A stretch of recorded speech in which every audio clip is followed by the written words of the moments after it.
সরকারি কর্মকর্তা এবং কর্মচারীদের জন্য যথাসময়ে জাতীয় পে স্কেল ঘোষণা এবং বাস্তবায়ন করা হবে।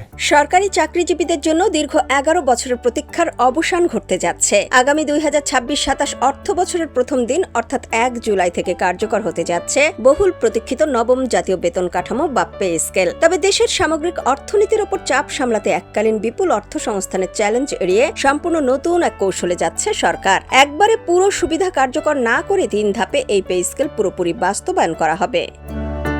আগামী 7 জুন বিকেলে ত্রয়োদশ জাতীয় সংসদের বাজেট অধিবেশনে অর্থমন্ত্রী আমির খসরু মাহমুদ চৌধুরী 2026-27 অর্থ বছরের জাতীয় বাজেট উপস্থাপনের সময় এই নতুন পে স্কেলের আনুষ্ঠানিক ঘোষণা ও এর বিস্তারিত কাঠামো তুলে ধরবেন বলে সরকারের সংশ্লিষ্ট দপ্তর থেকে ইঙ্গিত দেওয়া হয়েছে।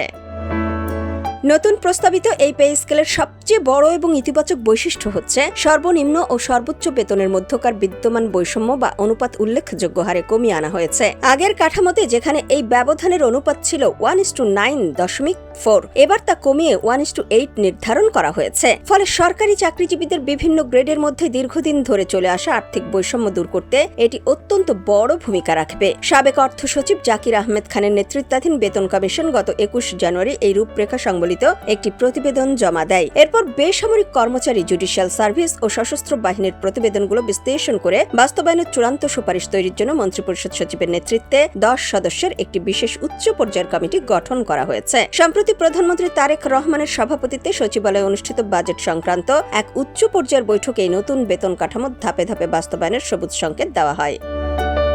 অর্থ মন্ত্রণালয় ও সংশ্লিষ্ট সূত্রগুলোর তথ্য অনুযায়ী নতুন কাঠামোতে 20টি গ্রেড আগের মতোই বহাল থাকছে। তবে উল্লেখযোগ্য পরিবর্তন আসছে বেতনের পরিমাণে। প্রস্তাবিত কাঠামোতে সর্বনিম্ন 20তম গ্রেডের মূল বেতন 8,250 টাকা থেকে বাড়িয়ে 20,000 টাকা করার প্রস্তাব করা হয়েছে। একইভাবে সর্বোচ্চ ধাপে মূল বেতন 78,000 টাকা থেকে বাড়িয়ে করা হচ্ছে 1,60,000 টাকা। এর ফলে পদমর্যাদা অনুযায়ী কর্মকর্তা ও কর্মচারীদের মূল বেতন প্রায় 100 থেকে 140% পর্যন্ত বৃদ্ধি পাবে। এই নতুন পে কমিশনের সুপারিশের আওতায় দেশের প্রায় 14 লাখ কর্মরত সরকারি চাকরিজীবী এবং প্রায় 9 লাখ অবসরভোগী বা পেনশনার সরাসরি আর্থিক সুরক্ষা পাবেন।